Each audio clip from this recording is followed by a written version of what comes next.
All right, good morning again, everyone, and welcome back to the KSR YouTube channel. Today is going to be, whoa, you didn't see that. You didn't see that. Today is going to be some more work on the Chevy 2. We are working on the radiator. Oh, shoot, you didn't see that, Carter.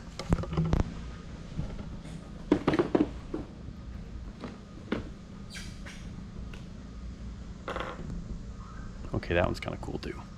That'll be in a later video. But today we're working on Chevy 2. So we are modifying this radiator that we bought that fits the car. So like most of the projects that at least we've been doing here lately with these big, huge twin turbo, jam it in the small engine bay projects, everything is pretty much custom. And we bought a radiator that fit the dimensions that we've got, but we're gonna end up cutting this off and using a longer pipe here. We have to do a pipe here that comes out and actually turns towards the outlet or the inlet on the water pump. Travis has worked us up a custom flange here, if I got this the right way. Nope. Yeah. The bigger cut goes on the top, doesn't it? That's right. So we ordered a big, huge derail dual fan kit that moves like 4,000 plus CFM. Similar to what we used on Mullet, and that's what you really have to use on cars like this that are gonna see a lot of street time. So I've got to weld up the rest of that fan shroud, weld up the mounts, see if we can get that mounted in the car, and then I've got to build the rest of the core support, the fender support around that, because we've got to put this thing as far forward as we can get it, just because we've got 6 inches between radiator, fan shroud, and fans. And the reason we remade the fan shroud is to put the fan itself within about 3/16 to 1/4 of an inch from the radiator itself. So literally trying to gain every 1/8 of an inch that we can gain to get us the space we need. Because if we can't make that work, I've got to do something like cut this intake and put the throttle body flange back here. As you can imagine, I don't want to do that because everything's already made and I hate having to go backwards on a job. So we're going to get started on this thing, bring you guys along for the ride.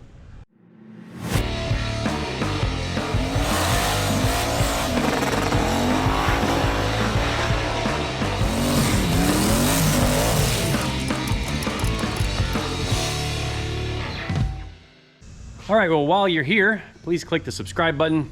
That helps us out, helps keep our subscriptions going up, helps keeps us relevant in the YouTube world. Check your subscription, because like I said in the last video, YouTube's been unsubscribing some people. Obviously, we're trying to grow the thing bigger and bigger, show you guys more of what we're doing here in the shop, not only with customer projects, but some of our own projects, like that one. Yeah, like that one. Yep, up there. Yeah, it's coming. Oh, bug just flew right in my eye. I'm not gonna cut that out either. So anyways, you can see Travis is slinging wires around. He is working on the shifter harness because we have a neutral safety switch in the shifter so the car doesn't crank when it's in gear. We also add an additional switch internal in the shifter that lets us know when the car is in low gear, because we do some different tuning things in low gear versus high gear. So that's kind of fun. And then off the back of the shifter, you can see the MAC valve hanging off of it. And that makes the shifter function right there. So Travis is taking care of all that wiring. Can you see wires in your sleep now? Every day. There's a lot of wires in this car. In any of these big projects, I mean, I think we have used up every single output on the Holly Dominator. Again, just like Mullet. Mullet has, I think, 1 input left. This one, I think, has 4 or 5 inputs left, but that's out of like 40 available. So this is above and beyond the dadgum gnats. So a Dominator has like 40 available inputs and outputs over and above the engine harness itself.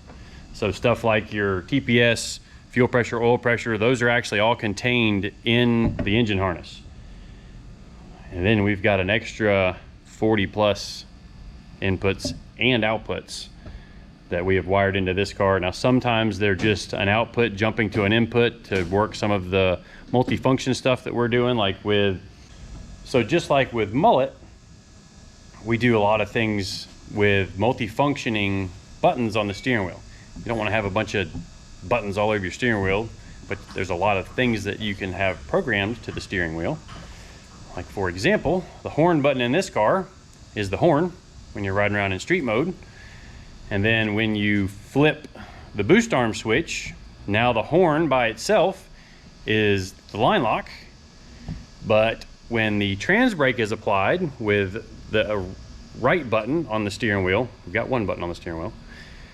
When the trans brake is applied, the horn button is now the bump. And then when the boost is armed and the car is over 20 miles an hour, the horn button now becomes boost scramble. I think that's it. I think that's all we've got going on with that button. And then the trans brake button is obviously the trans brake, and then over 20 miles an hour we're going to have it fire the parachute, or no, over 100 miles an hour we'll have it fire the parachute.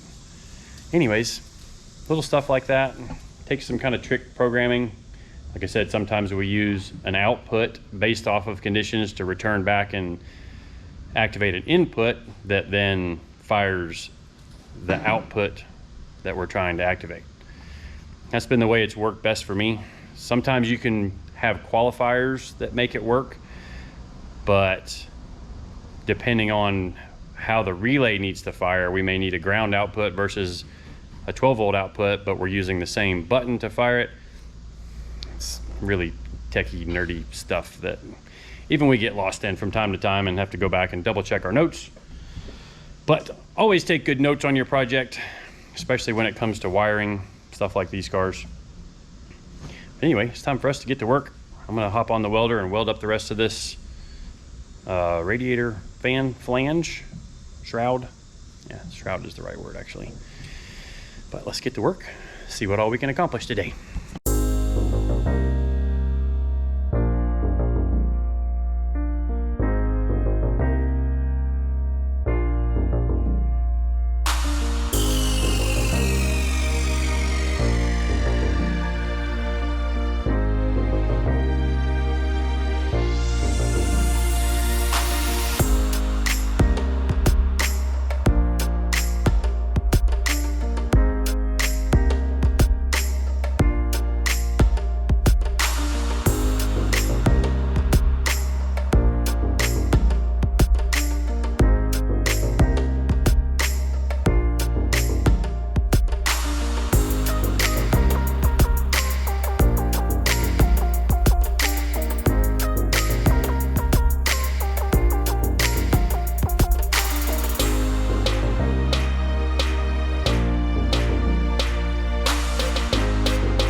that's got our shroud welded up, and I'm soaked in just that amount of time. And one of the reasons is because the humidity refuses to go down in Florida, and this is why.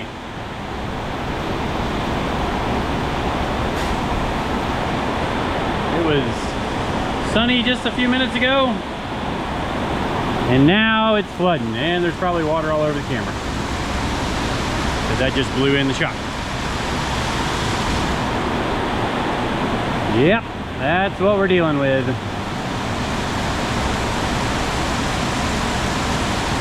Boy, look at it running off the roof over there. Whew. Oh, welcome to Florida.